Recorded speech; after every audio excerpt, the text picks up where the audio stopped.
Bonjour à tous, j'espère que vous allez bien. On se retrouve pour mon bilan lecture du mois de septembre. Oui, je suis à la bourre, je sais. C'était le mois où j'étais 2 semaines sur Paris, donc ça a été un peu compliqué de lire, mais j'en ai quand même lu 5.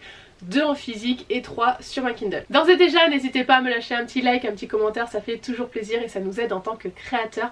Dites-moi quels sont les livres que vous avez lus au mois de septembre et pour la majorité silencieuse, laissez-moi un emoji livre, tout simplement. Ou l'emoji que vous voulez, hein. Après je suis pas contrariante. Hein. On commence avec le tome 3 de la saga Fate and Flame, donc Une reine des voleurs et du chaos de Kay Tucker chez Collection EH. C'est une saga coup de cœur pour moi, je vais essayer de vous en parler même si c'est toujours un peu compliqué quand on parle de suite. Je vais vous pitcher rapidement le tome 1, on va suivre Romeria qui est une voleuse à New York. À un moment, voilà, dans des circonstances un peu particulières, elle va se faire embrigader par une nana qui va l'envoyer dans un autre monde. Si vous lisez des mangas, en gros on est dans un isekai, je sais pas comment ça se dit pour les romans. Un isekai c'est une réincarnation dans un autre monde, donc là elle meurt dans notre monde à nous pour se réincarner dans ce monde parallèle. Ce sont vraiment 2 mondes parallèles, on peut passer de l'un à l'autre. Alors dans certaines circonstances, ça c'est un peu compliqué, c'est justement pourquoi elle est envoyée là-bas. Bref, je vais pas rentrer dans les détails parce que sinon on n'a pas terminé. C'est une romantasy mais avec un world building incroyable. Vraiment, c'est pas juste la romance et puis autour on tisse un petit truc. Non, il y a vraiment un monde recherché avec des peuples, avec des complots politiques. C'est vraiment trop bien. Bref, elle se retrouve projetée dans ce monde où elle ne connaît rien parce qu'il n'y a rien qui ressemble au nôtre. On est plus dans un univers médiéval, c'est le château avec une royauté, c'est voilà, pas de technologie comme nous on pourrait connaître ou de commodité, enfin c'est pas le Moyen-Âge, mais bon, vous voyez l'ambiance, de toute façon beaucoup d'univers de romantasy sont là-dedans. Elle débarque dans la cour du château où c'est le bordel parce que le roi et la reine viennent de se faire assassiner par elle. Alors pas par la Romeria qui était à New York, mais elle se réincarne dans le corps d'une princesse qui a buté les parents de l'héritier, enfin des princes héritiers vu qu'ils sont 2, 3 vu qu'il y a aussi la sœur. Elle se réincarne pile au moment où elle se fait tuer par un des gardes. Donc elle va débarquer dans ce joyeux bordel, donc va commencer un emprisonnement, une méfiance, et puis elle dit que elle se souvient de rien. Et comme c'est une romantasy, il va commencer à se passer un rapprochement avec le prince héritier. C'est une romantasy, mais je pense que même si vous n'aimez pas trop quand la romance est présente, c'est une saga qui pourrait vous plaire. Parce que certes, dans le tome 1, on a la romance qui est assez présente, mais sans être trop envahissante, enfin je trouve. Et par la suite, même si nos 2 protagonistes sont encore là, on les voit de moins en moins ensemble et on est beaucoup dans justement le complot politique et toute cette réorganisation du royaume. Je vais dire comme ça parce que sinon je vais trop en dire. Et peut-être même que pour les amateurs de bonne romantasy, genre romantasy bien présente, vous pourriez être déçus par le tome 2 et le tome 3. Le tome 1 vous ira et je pense que la suite pour vous il n'y en aura peut-être pas assez. Bref. À voir, en tout cas moi j'adore les romantasy, j'aime bien vraiment quand les romances sont présentes, mais pour le coup ça ne m'a pas dérangé parce qu'on a un world building qui est tellement incroyable que je suis plongée dans cette histoire et peu importe la romance, même si elle est toujours en toile de fond, c'est quand même le but, comment dire, pas le but, mais disons qu'elle reste quand même centrale même si elle s'efface. C'est peu importe, c'est pas grave, c'est beaucoup trop bien. De mémoire, dans le tome 1, on a que le point de vue de Romeria. Dans le tome 2, on va avoir en plus celui de Xander et je crois 1 ou 2 autres protagonistes. Et dans le tome 3, on va avoir plusieurs points de vue. Alors certes, ça va ralentir un petit peu l'intrigue parce que on va avoir le même événement, ou du moins le même moment, parce que c'est pas vraiment le même événement, mais le même moment vu par plusieurs personnes, mais je trouve ça super intéressant de développer ces personnages secondaires et moi j'ai réussi à m'attacher à notamment un personnage que je pensais imbuvable dans le tome 2 et finalement j'ai adoré. Pour ceux qui ont lu les précédents, là on a des petites révélations avec Jarek. Ah, j'ai hâte du 4. Je vous ai mis mon avis détaillé sur chaque tome sur mon Instagram si vous voulez aller voir et je pense que je vous ferai une vidéo complète, un peu plus détaillée sur chaque tome une fois que j'aurai lu le 4, mais c'est pas encore parce que je crois qu'il sort fin 2025 donc je suis pas prête de lire le 4, je suis dégoûtée. Et je lis pas en anglais, encore moins de la fantasy et un univers comme ça assez complexe, c'est mort. Deuxième roman, c'est Impact avec le roi elfe de Eliskova chez Big Bang, c'est un tome 1. On est un petit peu dans une réinterprétation du mythe d'Hadès et Perséphone. Alors c'est pas dit comme ça, mais ça fait penser à ça. On a deux mondes qui sont séparés, le monde des humains et le monde des autres, où il y a de la magie. Parce qu'en fait il n'y a pas que des elfes, il y a aussi des vampires, vu que c'est le tome 3 je crois qui est sur un vampire, enfin bref, c'est dans un il y a de la magie et dans l'autre c'est le monde des humains. Il y a le village de Capton qui est à la limite de cette frontière et tous les 100 ans il y a le roi elfe qui vient pour choisir une épouse chez les humains. Et cette femme n'est pas choisie au hasard, c'est une qui a développé de la magie et le roi elfe a besoin d'aide parce que le monde à côté magique se meurt et il a besoin d'elle pour réactiver en gros la magie. Un poil plus compliqué que ça, mais je vous laisserai découvrir. Bref, tous les 100 ans, une jeune fille est obligée de se sacrifier entre guillemets pour aller vivre dans l'autre monde et elle n'aura le droit de revenir que une fois pendant l'été, un truc comme ça. Et c'est pour ça que ça fait aussi penser au mythe d'Hadès et Perséphone. Déjà c'est la nana qui va aller redonner vie et donc le printemps parce qu'en fait elle manipule tout ce qui est plantes et tout. Et elle n'a le droit de revenir qu'une partie de l'année dans son monde à elle. J'ai globalement passé un agréable moment de lecture, même si c'est pas une histoire extraordinaire, que ça restera pas gravé dans ma mémoire. Voilà, on passe un bon moment. L'intrigue est vraiment lente, elle est axée sur cette romantécie qui est naissante sur fond de mariage forcé, donc c'est un peu lent à se mettre en place. Du coup, il n'y a pas beaucoup d'action. On a une relation entre les deux qui est vraiment respectueuse. Par contre, je trouve que il n'y a pas d'alchimie entre eux. Vous voyez, il n'y a pas ce petit truc, ces petites étincelles, et en plus ça arrive trop vite. En fait, ça rame tellement, enfin ça rame. C'est pas que ça rame, mais en fait, il se passe tellement pas grand chose entre eux au début et ça arrive d'un seul coup. Et j'étais là, mais c'est pas crédible en fait, leur passion arrive d'un seul coup. Voilà, c'est un des gros points noirs en fait, c'est que on n'a pas d'attachement à cette relation parce qu'elle est pas vraiment crédible. Eldas, il est, j'ai envie de dire, aux antipodes de ce qu'on a l'habitude de voir pour un roi elfe. D'habitude, on a plutôt, on va dire, le mâle alpha, voilà, qui est dominant, charismatique, qui sait ce qu'il veut en fait, qui s'impose. Là, il est plutôt ouais, effacé et j'ai envie de dire, il lui manque cruellement de charisme quoi. Je pourrais même dire qu'il passe pour un roi faible. Vraiment, juste en apparence comme ça, c'est... ouais, je sais pas. Du coup, c'est perturbant. En plus, à côté, on a une nana, donc Luella, qui est plutôt caractère bien trempé, voire limite agaçante, j'ai envie de dire classique.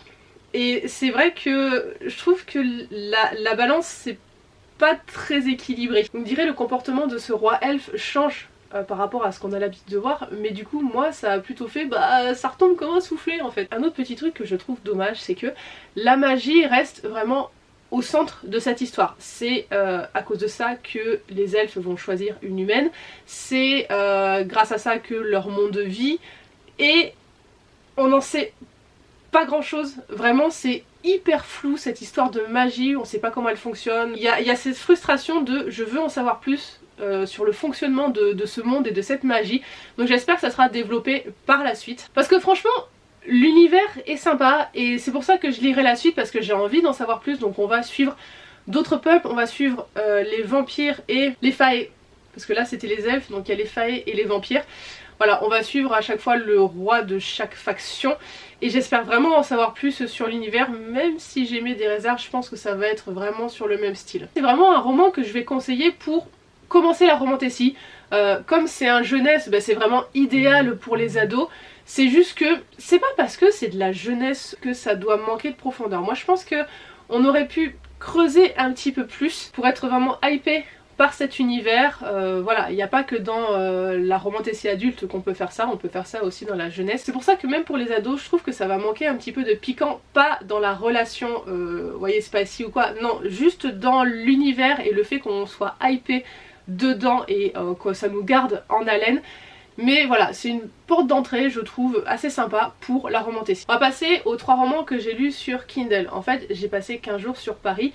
où j'ai passé notamment beaucoup de temps dans les transports, dans les files d'attente de Disneyland Paris parce que je suis allée 2 jours sur le parc.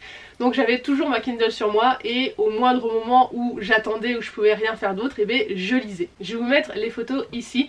J'ai tout d'abord lu L'Engrangement, le tome 1 de Neil Pfeiffer, j'espère que je le prononce bien, chez Hachette Roman. Et c'était trop bien. On est dans un monde où il y a une royauté et on va suivre Sophie qui est une horlogère. Mais une horlogère un peu particulière parce qu'elle s'occupe des oranimas. Les oranimas, ce sont des horloges qui vont parler une langue qui est comprise que par certaines personnes, dont Sophie, et sont des horloges aussi qui ont une âme. En fait, quand ces horloges vont être créées, l'horloger va prendre une partie de son âme et l'intégrer à cette horloge pour que voilà, elle ait cette conscience et cette capacité à parler, même si c'est pas la langue humaine, c'est voilà, ils arrivent à se comprendre avec leur propre langue qui est la chronolangue. Un jour, un des princes héritiers va venir voir Sophie avec un engrangetant, va lui demander de le réparer et du coup de le tester après de l'utiliser. Techniquement, ce sont des horloges, des oranimas qui sont interdites, mais elle se laisse tenter. Pourquoi? Parce qu'elle aimerait revoir son père qui est mort dans des circonstances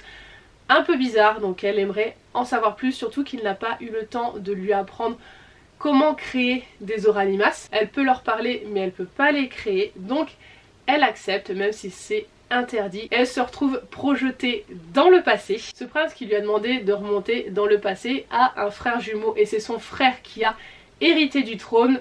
Je vais pas rentrer dans les détails mais il y a plusieurs choses qui ne lui plaisent pas dans sa vie actuelle.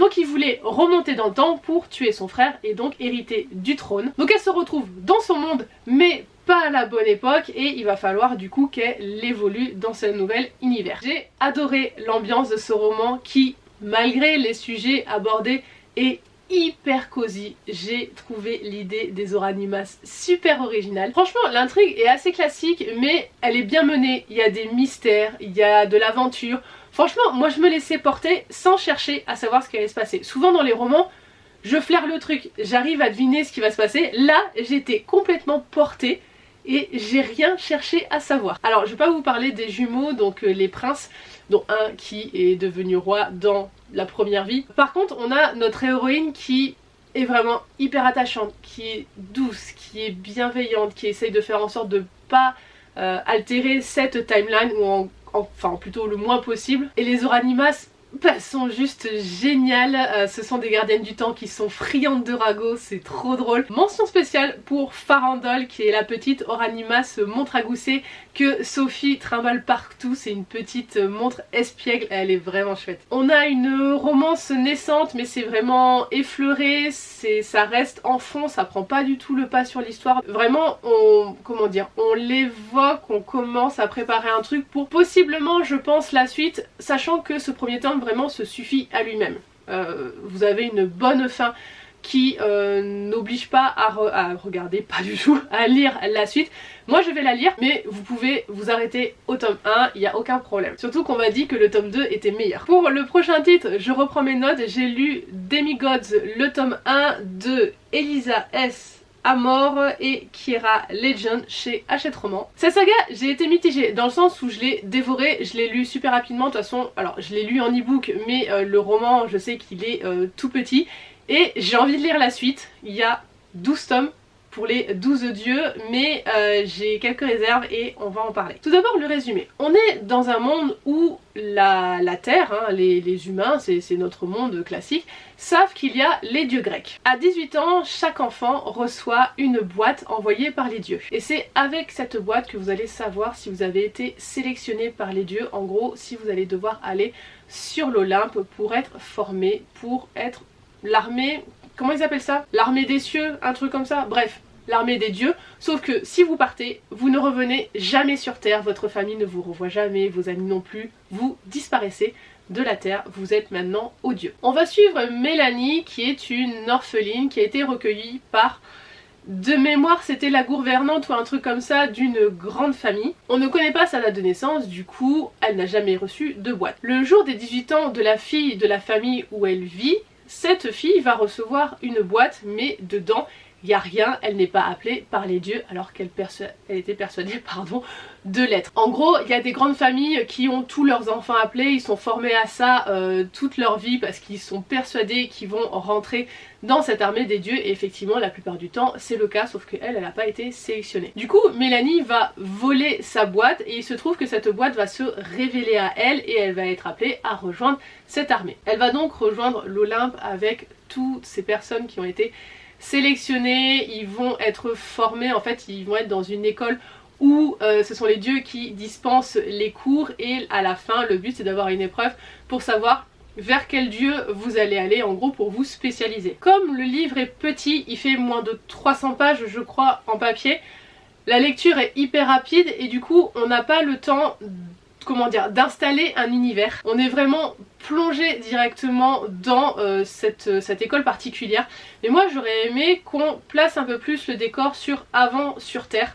Voilà, dans quel univers ils évoluent, pourquoi les dieux sont aussi présents, à quel niveau, qu'est-ce que ça implique, etc. Voilà, j'aurais aimé qu'on pose un petit peu plus ces bases là. Après c'est une saga en 12 tomes, alors peut-être qu'on aura des précisions là-dessus et qu'on posera un petit peu plus l'univers dans les autres romans et qu'on sera pas juste focalisé sur cette armée là. Dans la fantasy, normalement on pose l'univers avant que l'action arrive, là c'est directement l'action. Ça peut être sympa justement parce que c'est de la jeunesse et on rentre directement dans l'action et c'est beaucoup plus punchy et percutant pour ce lectorat, mais ça n'empêche que ça aurait été sympa de développer au moins un tout petit peu avant. Le problème c'est que justement le rythme est rapide et assez effréné, ce qui fait qu'on a tendance à survoler les événements et les actions. On n'a pas le temps de développer tout cet univers même sur place. Enfin sur place quand ils sont en train de se former, vous aviez compris, enfin j'espère. La trame de l'intrigue est hyper classique, elle est prévisible.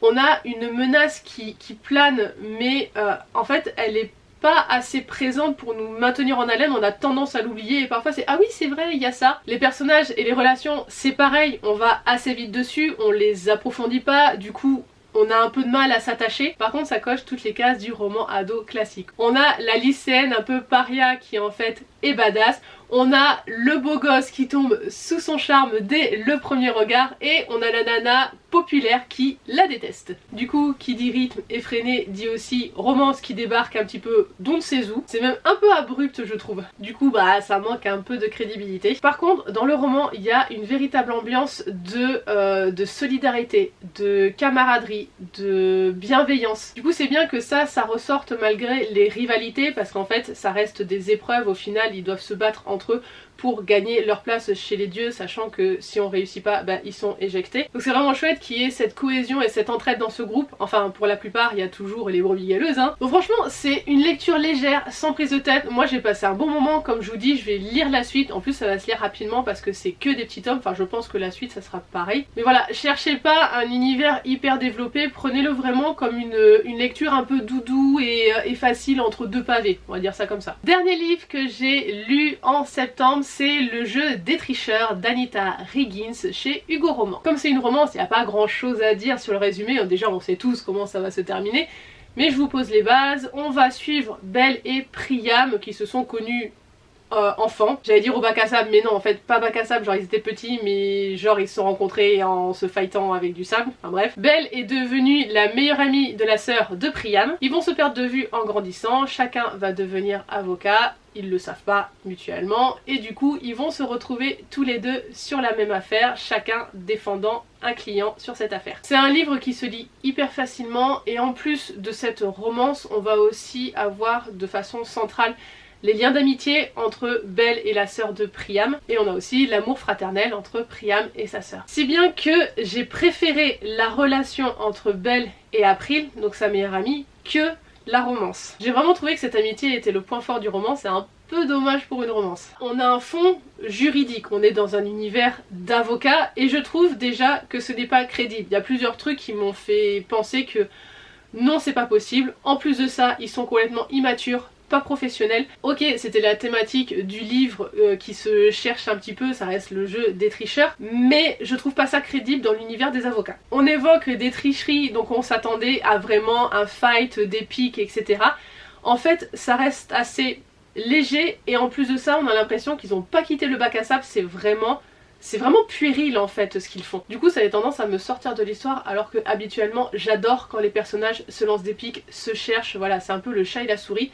Là, j'étais complètement à côté. Y a pas de souci de garder ce jeu de compétition, de se faire des coups bas et tout, mais que ça soit mature. L'événement de la fin, je vais pas vous spoiler, est vu à 3 km, c'est dommage, y a pas cet effet de surprise, et en plus, je trouve que ça n'aide pas à la romance. En fait, il aurait pu être bien exploité, mais au contraire ça va plomber la romance et ça m'a sorti encore plus de l'histoire. En fait au final je me dis que j'ai pas l'impression d'avoir lu une romance, j'ai lu une histoire un peu feel good sur une super amitié. J'avais pas trop l'impression de lire une romance, j'avais l'impression que l'autrice voulait aborder d'autres thèmes, d'autres sujets, et voilà. Et au final c'est pas ce que je voulais pas lire du feel good quoi. Pour conclure je vais dire que si vous cherchez une lecture légère, facile, voilà, sans prise de tête, allez-y. Si vous cherchez une romance où il y a des personnages qui sont psychologiquement développés, que l'intrigue autour elle est un minimum de crédibilité, vous risquez d'être déçus. Voilà, c'est terminé pour mes lectures de septembre, j'espère que ça vous a plu. Dites-moi si vous en avez lu certains parmi ceux que je vous ai présentés, n'hésitez pas à vous abonner et je vous dis à la prochaine pour une autre vidéo. Bye bye.